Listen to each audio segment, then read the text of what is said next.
श्रावण महीना। सुंदर पार्थिव शिवलिंगों का पूजन का महत्व हमारे यहाँ शिव महापुराण में वर्णन किया गया है। शिव महापुराण के पार्थिव पूजा महत्व में गीता प्रेस गोरखपुर की शिव महापुराण के 73वें प्रश्न में भगवान शंकर के पार्थिव लिंग का पूजन का महत्व बताया गया। आओ आज हम पाठ में भगवान शंकर के पार्थिव पूजन के महत्व को समझते हैं। सूत जी बोले, महर्षियों, पार्थिव लिंगों की पूजा कोटि कोटि यज्ञों का फल देने वाली है। कलयुग में लोगों के लिए शिवलिंग पूजन जैसा श्रेष्ठ दिखाई नहीं देता है।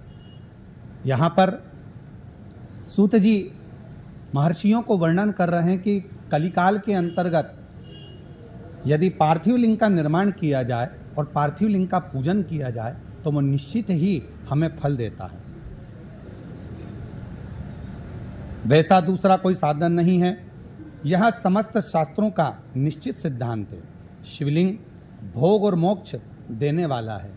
जब हम भगवान शंकर का पार्थिव लिंग का पूजन करते हैं, किसी कामना से करते हैं, किसी कार्यवश करते हैं, मोक्ष की प्राप्ति के लिए करते हैं, तो शिव महापुराण की कथा कहती है कि वो प्रत्येक कामना को पूर्ण करता है। शिवलिंग का पूजन करने में चाहे स्त्रियां तथा अन्य सब लोगों का अधिकार होता है।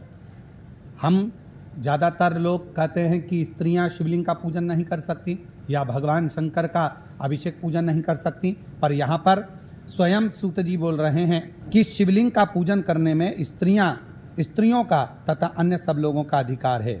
द्विजों के लिए वैदिक पद्धति से शिवलिंग का पूजन करना चाहिए। अगर ब्राह्मण शंकर भगवान का शिवलिंग का अभिषेक पूजन कर रहे हैं तो उनको वैदिक रीति से करना चाहिए, परंतु अन्य लोगों के लिए वैदिक मार्ग से पूजा करने की सम्मति नहीं है। यदि साधारण व्यक्ति है, कोई अन्य व्यक्ति है, जिस भाव से भगवान शंकर के पार्थिव लिंग का पूजन करना है वो कर सकता है। उसमें उसको जरूरी नहीं कि वैदिक पद्धति से ही करेगा। वो अपने भाव से शिव जी को जल चढ़ाकर, दूध चढ़ाकर, दुर्वा चढ़ाकर, बेलपत्र चढ़ाकर किसी न किसी भाव से शिव का अभिषेक पूजन कर सकता है। श्री शिवाय नमस्तुभ्यं।